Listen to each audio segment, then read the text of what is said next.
Hey friends, Sleepy here, and welcome to a new episode of my weekly playlist series. It's Friday, which means it's time for me to share with you guys what games I've been playing during the week, give you guys my thoughts, my opinions on them. I'd like to hear your guys' thoughts on the games I share with you today, if you guys liked them, if you didn't like them.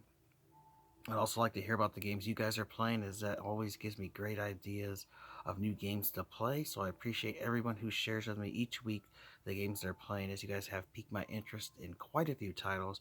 And if you guys have any suggestions on games you think I should check out, let me know, as I'm always looking for new games to play and experiences. I just love playing games, and there's so many of them out there that I haven't heard of or that I haven't even got a chance to play yet. So if you guys have a suggestion, keep those coming. Really appreciate those. Today's actually a special day for me, a special Friday, as today is my birthday and I turned 37, which is just crazy. Where has the time gone by? God, you're a kid, and then you get into become an adult and start working and stuff, and the time just really flies by, and it really has. So it's crazy. I'm 37 now. Overall, it's been a pretty good week for me. Just been kind of busy with work, but I have had time to get some gaming in. My wife took me out for dinner for my birthday yesterday, and now today is technically my birthday, but sadly I have to work today, which I always do on Fridays, which kind of sucks. You have to work on your birthday, but it is what it is. At least I get to spend the morning with my wife, and I go to work, and then I'll spend the rest of the night with her after 10 o'clock when I get out. So, and I might get in some more gaming in, but we'll get started here with the two games I played this week, one for Xbox One and one for Xbox 360, as it's still been on a pretty much of an Xbox kick lately. And the first game here is I've been playing Grand Theft Auto Vice City, the definitive edition for Xbox One, continuing my save file that I had started back in December. Now, this is a game that I've really thoroughly enjoyed. I've been a huge fan of the Grand Theft Auto games ever since the Grand Theft Auto games on PS1. And when Grand Theft Auto 3 came out on the PS2, man, it really blew my mind. Loved it so much. And then when Vice City came out, I loved it even more. It was an awesome game. And then San Andreas came out, and it was just expectations were super high, and the game just really blew my mind at the time. I'm loving going back and rediscovering the stuff in these games. Now, so far, I've only been playing Grand Theft Auto Vice City, which is actually my favorite Grand Theft Auto game, and I am absolutely having a blast with it. It's just so fun to go back and re-experience the wonderful story, the characters, the music, the setting, because it's set in the 80s, with just some fantastic music. The lighting and everything is great in this game. They have all updated visuals in the game.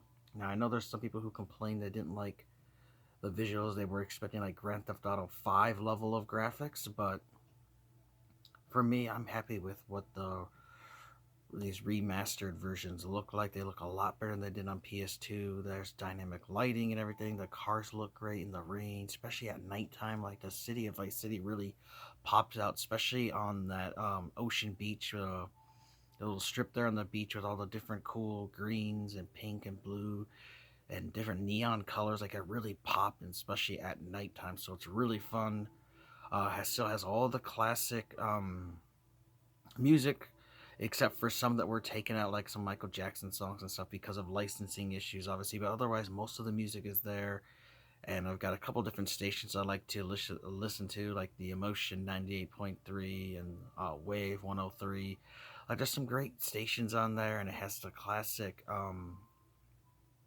radio personalities like Fernando, and just really fun. And then hearing the commercials again, they're so funny and silly and just craziness that is just what is Grand Theft Auto. Always had parody of real world cities and real world life. Always had zany and out there commercials, and they still have those, which is just great listening to them and hearing them after all this time. And the crazy zaniness that happens in the game world with the random AI that randomly run over people and kill each other and fight each other and stuff. And it's just really cool. Watch people steal cars and shit.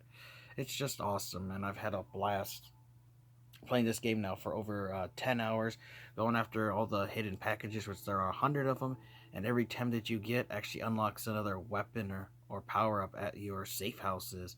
And another thing that's really cool about Vice City over Grand Theft Auto 3 is you can have more than one safe house in the game, and you actually can buy different properties, and that unlocks new places to stay, but it also unlocks missions for you to play through the campaign, which is very cool, very awesome. Such a fantastic game. I know I got this game got so much hate when it first launched, as people were complaining about all the bugs and issues and stuff, but I've not noticed any. But then again, I am playing after several patches that they've released. They've listened to the fans of what issues they ran into, graphical and texture issues, and issues with text that was spelled incorrectly and stuff, and they went back and fixed all this stuff, which is great because not all companies will do that. You know, there's times they'll release a game and they just leave it be how it is, and it's a broken mess. So I'm glad that they have been working on the game and fixing the issues. Definitely worth picking up and checking out. Now I got the physical edition here, was $60, which I feel was totally worth it. $20 for each title, which I think is great to play these old classics. But you know, maybe you're kind of on the fence and you want to play them, but maybe you want to wait for a sale. I'm sure within this year there'll probably be a sale on this. It'll eventually probably go to like $30 or something. Definitely would say it'd be worth picking up and playing through. Fantastic game. They have updated the control scheme, so it does control more like Grand Theft Auto 5 with easier aiming control. You also have a weapon wheel, like you did in Grand Theft Auto 5, so you can switch to your weapons real quick without just having to click the buttons. So that's great. You have your taxi missions, your rampage missions. You've got the main story stuff to go through, the side missions. You can do firefighter missions. You can do pizza missions. You can do um, where you collect cars. There's all kinds of stuff in the game to keep you busy. So you get tons and tons of hours of content, especially if you're going for 100% like I am, trying to find all those hidden packages and stuff. It's really cool. It's such a blast to play. Definitely don't believe all the hate and all the people that jumped on the hate train about the game being terrible or anything. Trust me, if you liked it on PS2, you're going to like it on Xbox One, PS4, and the PC. You know, it's just great going back and re-enjoying these wonderful games. Now, of course, the graphics aren't the best, but they still look pretty damn good. On my 1080p TV, I don't have a 4K TV right now, but it still looks pretty damn good, especially comparing it from old PS2 and original Xbox. These look just light years better and are wonderful games. Definitely think you guys should check out the Grand Theft Auto Definitive Edition Trilogy. Wonderful game. And the other one I've been playing here is for Xbox 360. Has actually been continuing my work on this, is Warhammer 40,000 Space Marine, which my buddy Dean and I have been really getting into the Warhammer 40,000 universe. Both been researching it and just learning some of the lore because there's so much of it, and him and I are both newbies to the series and genre, so there's so much stuff to learn. But this was a game I had played in the past that I really liked, but I didn't really pay attention to it being part of a Warhammer 40,000 universe. Just thought it was a really cool, fun hack and slash shooter game, and that's what it is, and it's something that I've really been enjoying my time with. And I actually got something really special in the mail this week, and that was the Warhammer 40,000 Space Marine Strategy Guide. Once I saw this was out there, I knew I had to get it, so I decided to start my game over because I got through the first 5 chapters of the first act, which is 5 acts. And so each act has, you know, so many different chapters in it, which kind of reminds me of Gears of War. The visuals remind me of Gears of War. The control scheme does. It's kind of like Gears of War, but without the cover system, and some people have compared it to, and I would agree with that. Really love this game. So you play as Captain Titus. He's an ultra space marine. So space marines are like 7 foot tall, super soldier augmented humans that have super strength and are much taller than your normal humans and can fight longer and don't need to sleep. They can go long times without sleeping, without eating and stuff, and are just super powered up badasses. And it's just a really cool, fun story to go through. I like all the characters, I love the voice actors in the game, and it's one I want 100%, which is why I got the strategy guide, because this reveals all the collectibles, these little audio logs you have to go through, plus all those secrets and boss tips and stuff. And so it's just awesome having all that information in here. You also have information about the main characters and the enemies and tactics on them, as well as in the back you actually have a bonus concept art. You get to see some cool concept art from them designing the game, which I think is awesome. And so I'm so happy that I was able to find this strategy guide, which is strategy guide is kind of uncommon. Not too many copies on eBay. I actually got this for a pretty good deal. You guys will see this in my next pickups video. But I'm so glad that I have this strategy guide. And now, since I did buy the strategy guide, I decide I'm going to restart the game so I can go back, because I did already notice that I missed some collectibles, and I want to get all the collectibles. So I do plan to restart the game here, since I didn't get that far into the story.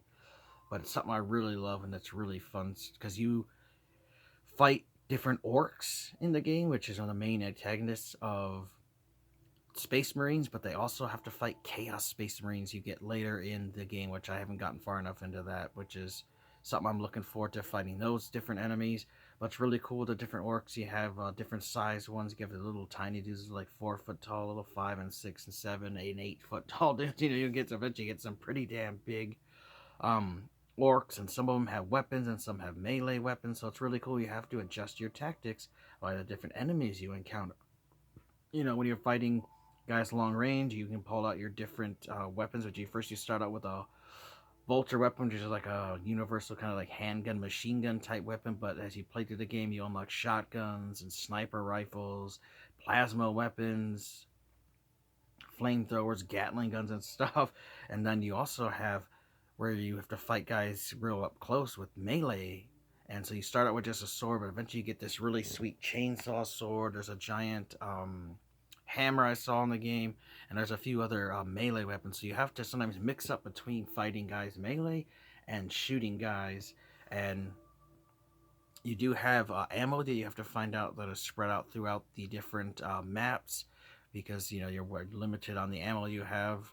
And then you can switch between different weapons that are going to be stronger against certain enemies and stuff. And then they also, you can have long range weapons if you want to fight guys from a longer distance or up closer. You don't want to be using a pistol for long range, but then you don't want to be using a sniper rifle for short range. So you do want to adjust your tactics and your weapons depending on the enemies you're fighting. There are bosses you encounter, and you get to fight those, which is really cool. The visuals are really nice, especially for an Xbox 360, PS3, and old 2011 PC game. Like, this looks really good, really amazing. Something that's really cool too is they actually just announced that there's going to be a Space Marine 2 on PS5 and Series X and PC. So that's awesome. Definitely would love to play that new one, but first, I gotta beat this first one. So that's definitely something that's gonna be really cool when they eventually have that Space Marine 2 out. Maybe one reason why I want to jump into 9th gen, because there's a game right there that I would love to play that's only going to be on 9th gen. So definitely looks cool. It's really fun though, like I said, because it's a third person hack and slash, but you also get to have like shooter elements to it, and it's just really fun. You do have two AI companions, which they call them, the Space Marines call themselves their brothers, and so you have two unique personalities, and they also have different weapons and stuff, and do help you out. Sometimes you have to break away from them and you do some stuff, solo stuff. Other times, you get to have your brothers help you in battle.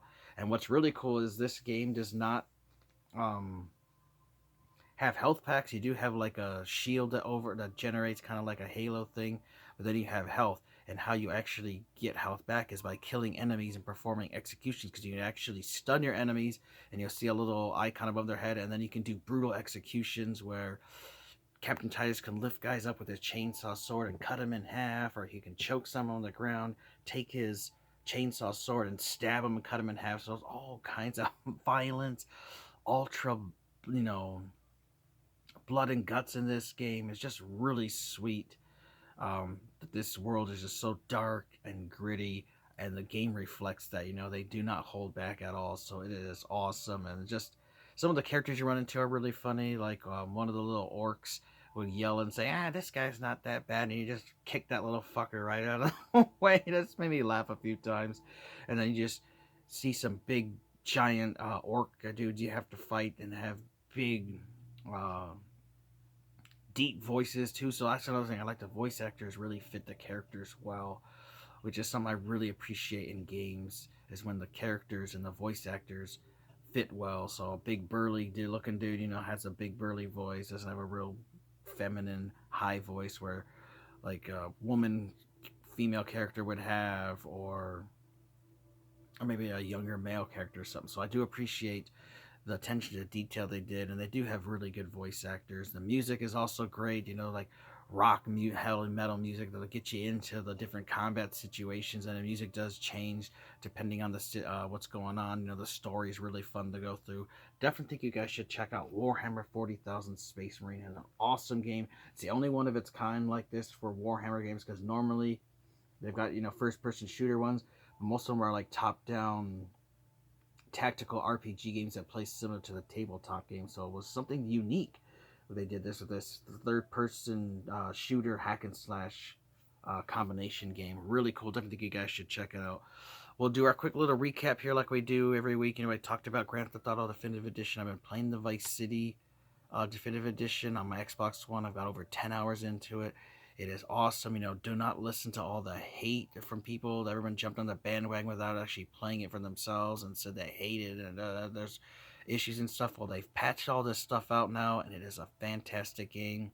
Visually looks wonderful compared to the old PS2 and original Xbox versions.